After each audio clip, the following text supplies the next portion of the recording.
जैसा कि मैं देख रहा हूँ यहाँ पे रात के 12:53 हो चुके हैं और मैं आप लोगों के लिए अभी वीडियो शूट कर रहा हूँ। क्यों कर रहा हूँ? सिर्फ इसलिए क्योंकि जो ये टॉपिक है मौर्य साम्राज्य, इससे एसएससी जीडी में एक क्वेश्चन या दो क्वेश्चन जरूर पूछे जा रहे हैं। आज जब मैं रिव्यू कर रहा था, सुबह जब था थर्ड शिफ्ट का शायद था, उसमें तो एक बच्चा कहता कि सर 3 क्वेश्चन पूछे गए मौर्य साम्राज्य से, लेकिन और भी लोग थे सर का 3 तो नहीं 2 क्वेश्चन थे। तो मुझे लगा ये इंपॉर्टेंट टॉपिक है, क्योंकि देखिए इससे हर शिफ्ट में एक ना एक क्वेश्चन आ ही रहा है। जितने भी मैं देखो ये भी कर रहा हूँ, जो जो इंपॉर्टेंट टॉपिक मुझे लगते जा रहे हैं मैं उनके ऊपर वीडियो भी बनाता जा रहा हूँ। तो आप लोग पढ़ते रहिए, देखते रहिए। देखिए लेकिन पहले आप लोग वीडियो को लाइक जरूर करिए, शेयर भी करिए और लाइक भी करिए, ठीक है ना? लाइक और शेयर अपने स्टूडेंट जो अपनी दोस्त हैं जो भी हैं उनको शेयर जरूर करिएगा, ठीक है? लाइक आपके लिए मैं इतनी रात में मेहनत कर रहा हूँ, क्योंकि देखिए आपको जैसे पता भी होगा, सुबह मैं 6 बजे उठ जाता हूँ क्योंकि रिव्यू करने जाता हूँ। आपके लिए बहुत दूर जाना पड़ता है और भी कई सारे काम होते हैं। और फिर मैं अभी वीडियो, मेरी आंखों में बहुत नींद भरी है, बहुत नींद आ रही है, लेकिन मैंने कहा चलिए बना देते, क्योंकि कंटेंट टाइप करने में काफ़ी समय लग गया। तो फिर मैंने कहा चलो वीडियो बना देते, इंपॉर्टेंट टॉपिक है और एक दो क्वेश्चन भी अगर आपको मिल जाते हैं, एग्जाम में आ जाते हैं, तो आपका सिलेक्शन, ये समझिए एक एक क्वेश्चन बहुत बड़ा रोल प्ले करता है। ये तो आप अच्छी तरह जानते होंगे, ये बताने की जरूरत भी नहीं है। चलिए खैर, हम लोग क्वेश्चन डिस्कस करेंगे, पढ़ते हैं। जैसे कि आप देख भी पा रहे हो, ये भारत का नक्शा हुआ है और भी सब कुछ है, दिखाएगा सब देश मतलब। तो ये देखिए जो रेड कलर से, ये पूरा मौर्य साम्राज्य है। ये जो रेड कलर से आप देख रहे हैं पूरा मौर्य साम्राज्य है, ठीक है? सिर्फ जो नीचे ये चोल पांड्या यहाँ पे लोग थे, लेकिन ये पूरा मौर्य साम्राज्य है। ये देखो पाकिस्तान, अफगानिस्तान सब कुछ यहीं पे आ रहा, अंतर इसी के अंतर्गत आ रहा है, ठीक है? भारत पूरा, और ये देखो इधर भी सब कुछ देख रहे हैं, कितना एरिया कवर था मौर्य साम्राज्य के अंतर्गत था। लेकिन अब ये एरिया नहीं है। चलिए खैर कोई बात नहीं, ऐसे ही अखंड भारत कहा गया था, ठीक है? चलिए हम लोग क्वेश्चन डिस्कस करते हैं, फिर कभी डिटेल में हम लोग पढ़ेंगे। देखिए जैसे कि यहाँ पे क्वेश्चन आ जाता है, अशोक के शिलालेख किस लिपि से मतलब खुदे हुए, यानी कह सकते हो किस लिपि में लिखे हुए हैं। जो शिलालेख थे वो पढ़ भी नहीं पा रहा था कोई, उसे किसी ने पढ़ा था। आप लोग कमेंट बॉक्स में बताइएगा, जो लिपि थी कोई पढ़ नहीं पा रहा था, जिस लिपि में लिखे थे वो किसने पढ़ा, ये आप लोग बताएंगे, ठीक है? चलिएगा। तो देखो इसका आंसर हो जाएगा दोस्तों ब्राह्मी। मैं बता भी देता हूँ सर, जेम्स प्रिंसेप थे, उन्होंने इस लिपि को पढ़ा था पहली बार, ठीक है ना? जेम्स प्रिंसेप ने ब्राह्मी लिपि को पढ़ा था। पूछा भी जाता है जो ब्राह्मी लिपि है उसको सबसे पहली बार किसने डिकोड किया है, किसने पढ़ा? तो जेम्स प्रिंसेप ने पढ़ा, ठीक है? क्लियर? चलिए ये क्वेश्चन आ सकता है, डायरेक्ट आ सकता है, ठीक। चलिए नेक्स्ट क्वेश्चन निकालते हैं। यहाँ पे आता है कि अशोक की प्रशासनिक नीति में भारी परिवर्तन किस घटना से आया था? कौन सी ऐसी घटना थी जिससे उसकी प्रशासनिक नीति में सब कुछ बदल गया था, जीवन ही बदल दिया था उसने? तो कलिंग का युद्ध था। कौन सा कलिंग का युद्ध था जिससे उसके जीवन में काफी परिवर्तन आया था? आता है कि हाँ, ठीक है। चलिए कलिंग युद्ध, ये तो वही है। चलिए, और यहाँ पे लिखा भी गया है, कलिंग युद्ध के बाद अशोक द्वारा भेरी घोष की नीति का त्याग कर धम्म घोष की नीति अपनाया। जब कलिंग युद्ध हो गया था तो उसके बाद उसने भेरी घोष की नीति को मतलब क्या करा, त्याग दिया और धम्म घोष की नीति अपनाई। तो पूछा जा सकता है कौन सी नीति अपनाई? तो धम्म घोष की नीति, ठीक है। यहाँ पे एक क्वेश्चन ये देखिए आ जाता है, काफी अच्छा क्वेश्चन आ जाता है, मौर्य वंश का अंतिम, ये नटी नहीं अंतिम होगा, यहाँ पे क्या होगा? अंतिम। यही होता है, अगर आप डायरेक्ट टेलीग्राम में चले जाते तो सोचते कि ये क्या होता है। तो यहाँ पे देखिए, ठीक है ना? तो अंतिम शासक कौन था? मौर्य वंश का अंतिम शासक कौन था, ये आप यहाँ पे बताएंगे। जो मौर्य वंश है उसका अंतिम शासक कौन है, ये लोग आप लोग कमेंट में बताएंगे क्या है। तो दोस्तों इसका आंसर हो जाएगा बी ऑप्शन, बृहद्रथ। क्या हो जाएगा? बी ऑप्शन, बृहद्रथ, इसका आंसर सही हो जाएगा। एक मैं और बता देता हूँ, फिर मैं आपको इंपॉर्टेंट क्वेश्चन डिस्कस करता हूँ।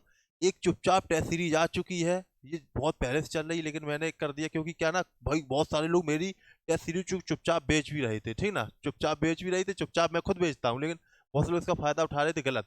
तो मैंने ये देखो अभी क्या 1000 लोगों के लिए मैंने छूट रखी, 500 की टेस्ट सीरीज 129 में मिल रही है। और ये टेस्ट सीरीज ऐसी है, मैं आपको गारंटी देता हूँ कि इससे अच्छी कहीं मिलेगी नहीं। क्वेश्चन हु बहू मिल जाएंगे, समझ लो 20-25 क्वेश्चन तो आपको मिलने ही यहाँ से। लेकिन ये अभी जल्दी से ले लीजिए, फिर नहीं मिलेगी। और अभी क्या है, 4 टेस्ट सीरीज है, क्योंकि ऑफलाइन में देता था, मैंने अभी तुरंत ऐप बनवाया, मैंने देखा जब लोग दे रहे हैं गलत तरीके से, तो मैंने ये कर दिया इसलिए, ठीक है?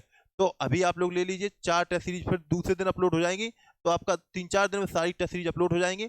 और बेहतरीन से लगाइए और उनको बार बार रिपीट करिए, क्योंकि बहुत इंपॉर्टेंट है, ठीक है? चलिए यहाँ क्वेश्चन आ जाता है निम्न, और ये लेंगे कैसे, इसका लिंक मैंने डिस्क्रिप्शन बॉक्स में दिए रखा है। ऐप डाउनलोड करिएगा, मेटेक्सा का ऐप। प्ले स्टोर मत जाइए, 4-5 ऐप मिल जाएंगे, दूसरे लोगों ने बना रखे हैं। डिस्क्रिप्शन बॉक्स में दिया, उस ऐप के माध्यम से जाइएगा, उस लिंक से जाइएगा, ठीक है? यहाँ पे आता है निम्नलिखित में से वह व्यक्ति कौन सा जिसका नाम देव नाम प्रियदर्शी था? ऐसा व्यक्ति कौन है जिसका नाम देव नाम प्रियदर्शी था?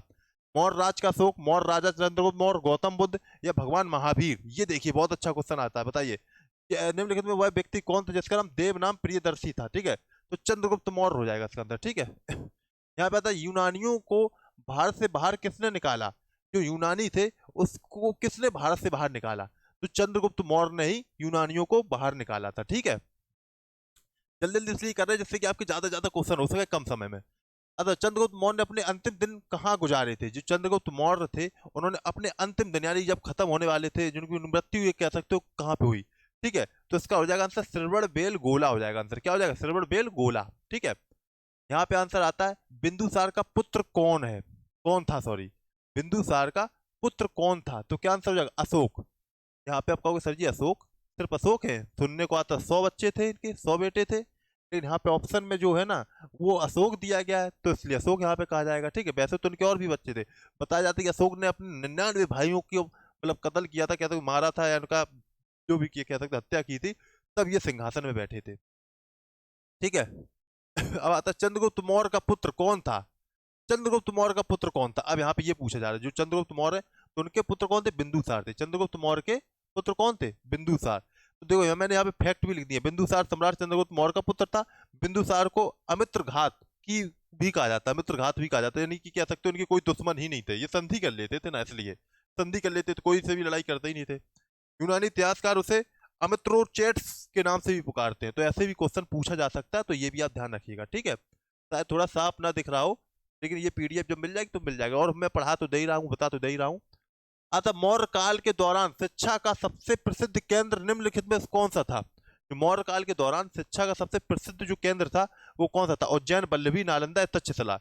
तो तक्षशिला आंसर इसका सही आंसर हो जाएगा। ठीक है, अतः मौर्य काल के दौरान शिक्षा का सबसे प्रसिद्ध केंद्र निम्नलिखित, ये तो वही है तक्षशिला आंसर अब आंसर ये आ जाते हैं, मैंने वर्ड भी कर दिए हैं, इससे क्या होगा ना आपका समय कम बर्बाद होगा और ज्यादा क्वेश्चन आपको मिल जाएंगे। ठीक है ना, बड़ वर्ड से ये हो जाएगा। ठीक है, तो मैं बोल बोल देता हूँ जैसे कि आप लोग यहाँ पे देख भी लीजिए और पढ़ लीजिए। किस, यहाँ पे देखिए सॉरी,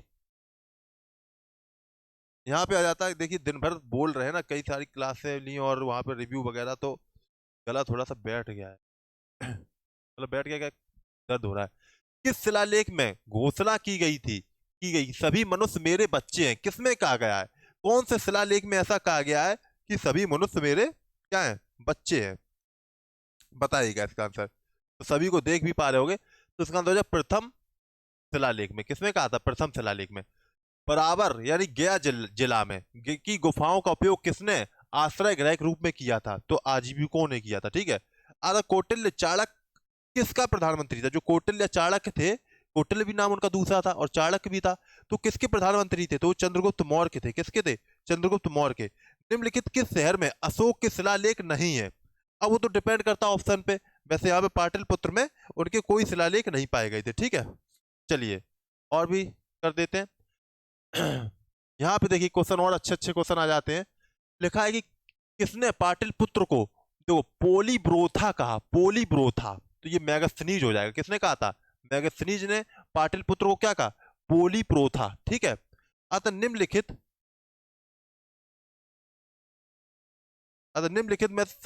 में से सम्राट अशोक की वह कौन सी पत्नी थी जिसने उसको बदल दिया, कह सकते हो जिसका उसके ऊपर सबसे अधिक प्रभाव पड़ा, ये कह सकते हो। ठीक है, कौन थी?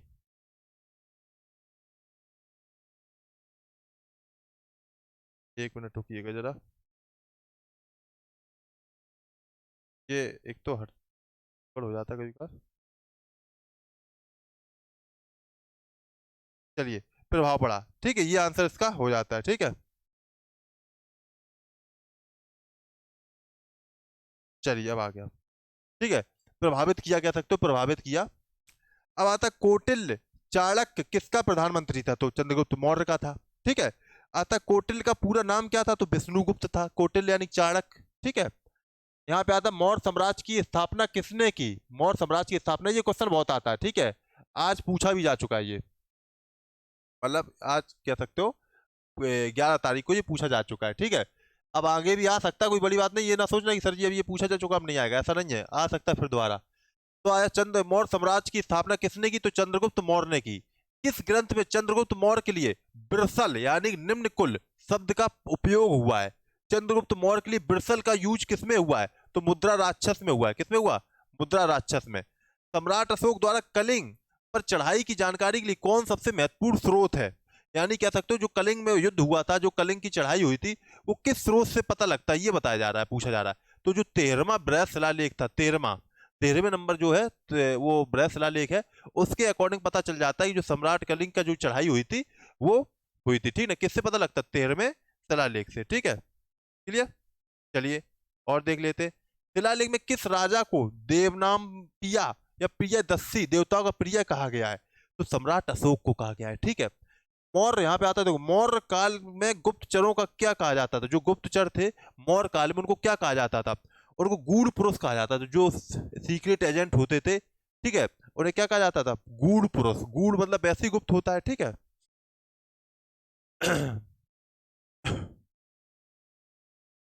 यहाँ पे आता वह शासक कौन था जिसने राज सिंहासन पर बैठने के लिए अपने बड़े भाई सुसीम की हत्या कर दी? अभी हमने कहा था ना, जिन्होंने 99 लोगों की हत्या करी, तो वो कौन है? अशोक। सम्राट अशोक ने क्या की थी? हत्या कर दी थी। ठीक है। चलिए, अगर किसने सहिष्णुता, करुणा और उदारता के विचित्र सॉरी विविध आधार पर राजवंश की स्थापना की थी? सम्राट अशोक ने की थी। ठीक है ना, मतलब ठीक, उदारता, सहिष्णुता, उसके आधार पर। ठीक है। मौर्य साम्राज्य की स्थापना किसने की? ये तो हो ही चुका है, चंद्रगुप्त मौर्य। मौर्य वंश की स्थापना किस कब हुई? तो 322 ईसा पूर्व में हुई। ठीक है। अब सम्राट अशोक का उत्तराधिकारी कौन था? सम्राट अशोक का उत्तराधिकारी, ये क्वेश्चन अच्छा है, इंपॉर्टेंट है। सम्राट अशोक का उत्तराधिकारी कौन था? तो कुणाल हो जाएगा। क्या हो जाएगा? कुणाल। अर्थशास्त्र के लेखक कौन है? तो चंद्रगुप्त सॉरी, अर्थशास्त्र का लेखक किसके समकालीन था? देख ध्यान देखना यहाँ पे, ये क्वेश्चन बहुत अच्छा है। देखो, अर्थशास्त्र का लेखक किसके समकालीन था? देखो, अर्थशास्त्र का लेखक मतलब कौन? चाणक्य। ठीक है ना, कौटिल्य कह सकते हो। तो किसके समकालीन थे? चंद्रगुप्त मौर्य के थे। ठीक है, क्लियर। ठीक, इन्हीं को तो चाणक्य ने ही तो बनाया था इनको। ठीक है ना, राजा कह सकते हो। चलिए, अरे मेगास्थनीज किसका राजदूत था? तो यूनानी शासक सेल्यूकस का था। किसका था? यूनानी शासक सेल्यूकस का था। मेगास्थनीज जब भारत आया तब मौर्य साम्राज्य के शासक शासक कौन थे? तो चंद्रगुप्त मौर्य थे। जब मेगास्थनीज आए थे, भारत आए थे ना, तो उस वक्त कौन शासक था? तो चंद्रगुप्त मौर्य थे। ठीक है। अब ये पीडीएफ कैसे मिलेगी हम आपको बताएंगे। देखो क्या करो, टेलीग्राम लिंक है डिस्क्रिप्शन बॉक्स में, कमेंट बॉक्स में दे देंगे, वहां पे जाके ज्वाइन कर लेना। टेलीग्राम कभी आ जाएगी, ठीक है, समय लगेगा, मिल जाएगी। लेकिन जब राजा बिंदुसार की मृत्यु के समय सम्राट अशोक किस प्रांत के गवर्नर थे? तो उज्जैन हो जाएगा। जब बिंदुसार की मृत्यु हुई थी तब उस वक्त अशोक गवर्नर थे। कहाँ के? उज्जैन के। ठीक है, उज्जैन गवर्नर थे ये। किस मौर्य शासक ने बौद्ध धर्म का प्रचार एवं प्रसार हेतु अपने पुत्र पुत्री श्रीलंका भेज दिया था? क्योंकि कलिंग युद्ध के बाद फिर ये बिल्कुल लग गए थे। ठीक है ना, बिल्कुल अच्छे काम करने लगे थे। तो ये क्या है? सम्राट अशोक ने भेज दिया था अपने पुत्र और पुत्री दोनों को। ठीक है। कौटिल्य द्वारा लिखित अर्थशास्त्र कितने भागों में विभाजित है? तो 15 भागों में। अर्थशास्त्र में ये ना सोचना कि यहाँ पे इकोनॉमिक के बारे में बताया गया हुआ, ऐसा कुछ नहीं है। ठीक है ना। अतः अशोक का अभिलेख भारत के अलावा और कहाँ कहाँ पाया जाता है? किस देश में और पाया जाता है? भारत में तो है ही, तो वो कहाँ पाया जाता है? एक अफगानिस्तान में और पाया जाता है। देखो, अफगानिस्तान पहले क्या था? भारत में ही तो जुड़ा था ना, ये मौर्य साम्राज्य में ही तो आ रहा था, तो इसीलिए अफगानिस्तान में ये पाया जा रहा है। ठीक है, कुछ कुछ अभिलेख। अच्छा, चंद्रगुप्त मौर्य का संघर्ष किस यूनानी शासक के साथ हुआ? तो सेल्यूकस इसका आंसर हो जाएगा, सेल्यूकस निकेटर। ठीक है ना, उनके साथ इनका कह सकते हो युद्ध हुआ। सब पहले संघर्ष कई सारी, फिर वो तो युद्ध का मतलब कुछ ऐसा नहीं, लड़ाई खास नहीं, कुछ समझौता हो गया था। ठीक है। अतः किस ग्रंथ में चंद्रगुप्त मौर्य के लिए कुलहीन शब्द का प्रयोग हुआ? तो मुद्रा राक्षस हो जाएगा। ठीक, क्या हो जाएगा? मुद्रा राक्षस। चंद्रगुप्त मौर्य का निधन कब हुआ? तो 297 ईसी में हुआ। ठीक है, ईसा पूर्व में हुआ। ठीक है, तो ये हो जाएगा आपका। तो ये क्वेश्चन थे जो काफी इंपॉर्टेंट थे, मैंने आपको यहाँ बताए। लेकिन इसके लिए क्या है, एक लाइक तो बनती है। आप लोग लाइक जरूर करिएगा और शेयर करिए, और ये चुपचाप टेस्ट सीरीज ले लीजिए, चुपचाप लगाइएगा, बिल्कुल अच्छे से लगाइए और पढ़िए। ठीक है, बढ़िया। डिस्क्रिप्शन बॉक्स में मैंने दे रखा है। 1000 स्टूडेंट जैसे होंगे फिर अपना 500 रुपये हो जाएगा, फिर कहना नहीं। ठीक है कि सर ये आपने क्या कर दिया, 500 कर दिया। ठीक है, 500 सीधे मैंने 129 कर दिया। ऑफलाइन आओगे तो 500 नहीं, यहाँ पे सीधे सॉरी 500 तो ज़्यादा ही पहले, तो फिर 500 हुए। अब मैंने यहाँ पे ऑनलाइन के लिए पहली बार ला रहा हूँ ना ऐप पे, इसलिए तो 129 कर दिए। न तो ऑफलाइन आओगे तो यहाँ 500 की ही मिलती है टेस्ट सीरीज। और पिछली बार इतने लोग सिलेक्ट हुए टेस्ट सीरीज से, हूबहू क्वेश्चन मिले, कई सारे मिल जाते हैं समझो। ठीक है, सीधे सीधे पेपर आउट क्वेश्चन कह सकते हो, ऐसे तक कह सकते हैं, कुछ लोग कहते हैं, लेकिन ऐसा कुछ है नहीं। अंदाज है कि क्या क्या एग्जामिनर क्वेश्चन रख सकता है, सिर्फ वही है और कुछ नहीं है। ठीक है, तो उस तरीके से आपको बहुत अच्छे क्वेश्चन मिल जाएंगे। जरूर इसको सीधे करिए, चुपचाप टेस्ट सीरीज। ठीक है, इसका करना कैसे, डिस्क्रिप्शन बॉक्स में लिंक दे रखा है, उससे ज्वाइन कर लीजिए। ठीक है, टेलीग्राम सॉरी इसका क्या कहते हैं ऐप का, वहां से उसे ज्वाइन कर लीजिए। ठीक है, तो हमें उम्मीद है कि आपको ये वीडियो काफ़ी हेल्पफुल रहा होगा, काफ़ी अच्छा लगा होगा, क्योंकि मैंने काफ़ी मेहनत से ये वीडियो बनाया भी है। रात हो चुकी है, अब तो मुझे सोना भी है। ठीक है, एक बज चुके, एक से ऊपर ही हो गया है, तो कोई बात नहीं, मिलते हैं फिर नेक्स्ट वीडियो में। चलिए, आप लोग ये ना सोचा सर झूठ तो नहीं बोले, टाइम दिखा देते हैं आपको शायद, लेकिन चलिए खैर, देखने कहीं ऑप्शन नहीं आ रहा है लेकिन दिखा देते। चलिए खैर, तो इतना तो विश्वास होगा ही आप लोगों को, लाइक करके जरूर विश्वास को जताइएगा, दिखाइएगा, मुझे भी अच्छा लगे। मिलते हैं नेक्स्ट वीडियो, तब तक के लिए सब लोग all the best. Thank you. जय हिंद, जय भारत।